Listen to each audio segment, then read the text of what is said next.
Gosger won the Lexington, but can he win the Preakness? Let's talk about it. Matthew DeSantis here with NYRA Bets. Here are the Preakness Stakes Spotlight Contenders Series show on Gosger, the winner of the Grade 3 Lexington last time out, who is going to be running in the Preakness Stakes for trainer Brendan Walsh. Now, before we get to this very interesting horse, I want to remind you to press that like button and subscribe on YouTube today. Subscribing is entirely free of cost, just notifies you when new videos drop on the channel. We got race previews, full card analyses, handicapping betting tutorials. We got specialty programs. We got a lot of stuff around the Triple Crown, but we got you covered beyond that with Saratoga, the Breeders' Cup, and so much more. All right. Well, like I said, let's talk about Gosger, an interesting horse who ran in the Lexington. And the Lexington's always an odd race, right? Because it's a Kentucky Derby prep race, technically, because you get points for it. But it's the very final prep race that some horses will run in to maybe get that last 10 points, 15 points, or not 15, but 10 or 20 points to get into the race. Other times they are using it as a prep for the Preakness. This is kind of where we are. This year, none of the runners in the Lexington were Derby hopefuls. Okay, so nobody was trying to get some last second points to get into the race. It was really a race exclusively for horses that were prepping for the Preakness. And listen, it can be an effective race for that. It historically has not necessarily been, but there's a horse First Mission a couple of years ago that used this, and then actually that horse had to end up scratching from the Preakness, but that was going to be one of your top choices in the Preakness that year. That was the year I believe National Treasure won, so it would have been 2 years ago. And so you do see some live runners coming out of the Lexington, but listen, we'll talk a little bit about Gosger, who I think is kind of a fascinating horse, and he is trained by Brendan Walsh, and I have a jockey down as TBD. Irad Ortiz Jr. rode him last time out. Here's the question, though. Irad Ortiz last time out also rode River Thames for trainer Todd Pletcher, who he's got a very long-standing relationship, obviously. So the question is, does Irad go to River Thames, or does he go to Gosger? He's going to have his choice, presumably, but will be interesting. And what's also interesting is he's not been the only jockey for either of them, right? Johnny Velasquez rode River Thames the first 3 times. Irad rode him most recently. For Gosger, he actually started out with Tyler Gaffleone, then Edgar Zayas, and then Irad. So it'll be interesting to see who ends up jockeying this horse, but I love the pedigree. I love the pedigree. Sired by Nyquist out of a Tappet mare, Gloria S. There's a lot to like here. And won that Lexington Stakes, did it well, I thought, over a solid, if not spectacular field, but got a Grade 3 win, is a very lightly raced horse, has only made 3 career starts. In this way, he's similar to some other horses that we've seen that are stepping up suddenly, a little bit like Clever Again, who's running for Steve Asmus, and that's a horse that has only made 3 career starts, winning 2 of them, winning a stakes race last time out. Different running styles, but Gosger, I think, is a very intriguing runner in this regard because he's got the right sort of running style to potentially upset the field, but we got to see whether or not he's actually fast enough to do it. Now, like I said, his career started back in December, where he debuted at Gulfstream Park. So he doesn't have much of that 2-year-old foundation. In fact, none of it. He lost his debut effort. Ran fine, though, ran second and passed some horses, had some issues early, was coming late.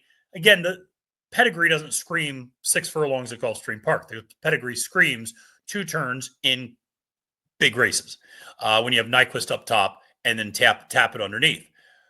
Then you look, the horse goes to the bench for, just about 2 months. Okay, not a long time.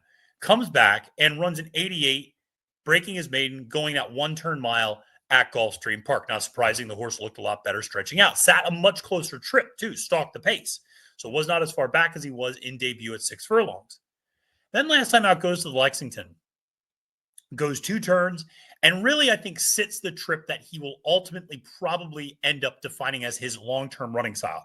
I don't think he's a horse that sits towards the back of the field like he did at the 6 furlong race because the pace is never going to be that fast for him again. And so he doesn't have as much speed to keep up with. I also don't think he's really a stalker naturally, like he was in that maiden race. I don't think he's a horse that is going to sit flanking the second position. I think ultimately he's a horse that's going to be happy to sit 3rd or 4th a lot of times. And in that regard, the Preakness sets up nicely for him because you have Rodriguez out front. You have Clever Again sitting in the 2nd position. Then you have a horse like Goal Oriented for Bob Baffert potentially being up there as well. And then you have kind of Gosger and River Thames as being very similar horses, both wanting to sit that kind of third, fourth trip. And in this regard, he has the ability, depending on how the break goes, to be as close up as third potentially. He could also sit back fourth or fifth in a 9-horse field and be content making a run from mid-pack. So he's got some versatility, which I always like to see from any horse, particularly a young one. He should appreciate continuing to stretch out. He was adding to his margin of victory in that Lexington. Now, the speed figure only came back as an 87. He's going to need to get a lot faster. And it's funny, we talk about Gosger as a major player in the Preakness, and yet his last out speed figure is not all that different from somebody like Pay Billy, who ran in the Federico Tessio and is kind of the local entry, if you will, for the Preakness, who we think of as a complete long shot. So he's going to need to get faster. I think there's the potential for him to get faster for sure. This is still such a young horse that's still developing, still growing. He's one I was very high on. He was my top pick in the Lexington that day. I think there's a lot to like with Gosger. It's just a matter of whether or not he's good enough to be able to move forward and get that win. Now, he went from a mile to a mile and a 16th. He went from a one-turn to a two-turn race. So on a certain level, maybe I understand that speed figure coming back a little bit slower. Maybe that first time going around 2 turns is a little much. You build up a little bit more foundation. This horse is going to be very primed and ready, having last run April 12th. So he's going to have a little over a month in between this start and his Preakness start. You look at Goal Oriented, who's another young horse being rushed back on 2 weeks rest. Rodriguez is going to be pretty well rested.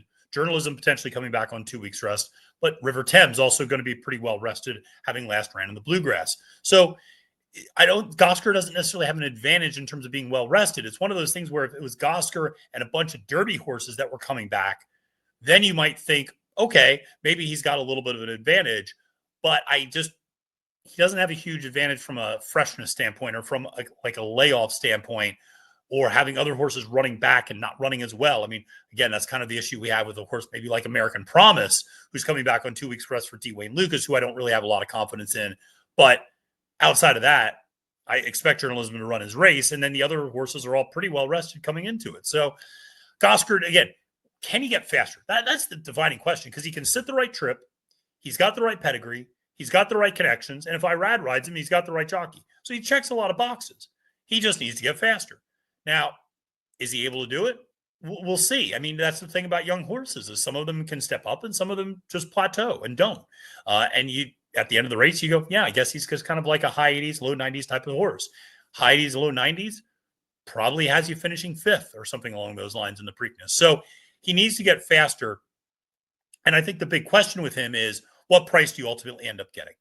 And I think if you're a Gosger supporter, what you're hoping is you get maybe 5th or 6th choice.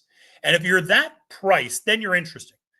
And you're willing to take that chance of getting faster. Because if Journalism and Rodriguez are your top 2, and then you figure Clever Again is going to get some money as well. That big 101 Beyer Speed figure last time out is going to draw people's attention, and understandably so and rightfully so. Then you got Goal Oriented, who I figure is going to take some money as well, just simply because he's a Bob Baffert horse. And then Gosger and River Thames are kind of right there. And I imagine River Thames will take a little bit more money because he almost beat Sovereignty. And that is going to take a lot of credit from the American public and the betting public in this Triple Crown race. So Gosger could be your 6th choice. And if he's your 6th choice on the board, well, now he's interesting. And I would say no matter what, he's an interesting horse to use underneath in this race. So even if you don't like him up top, I think he could be a valuable horse to use in your deeper vertical exotics, whether that be an exacta, trifecta, superfecta. Because I think he can step forward. I think he can run a 94, 95 type of figure. And if he runs a 94, 95, then he can finish 3rd or 4th. And he's in your vertical gimmicks. And he's a horse that could do that at a big price, particularly if Journalism and Rodriguez get overbet, which they will. So some intrigue there with Gosger, a horse I definitely like, and I'd be interested in using under the right circumstances in the Preakness Stakes. All right. Well, that's going to wrap up the preview of Gosger for today. Appreciate everybody tuning in. Make sure to press that like and subscribe button on NYRA Bets YouTube. Make sure to sign up on NYRA Bets if you haven't already in order to play the Preakness. All right. My name is Matthew DeSantis, wishing you a great and prosperous day at the races, and reminding you, friends, it's now post time.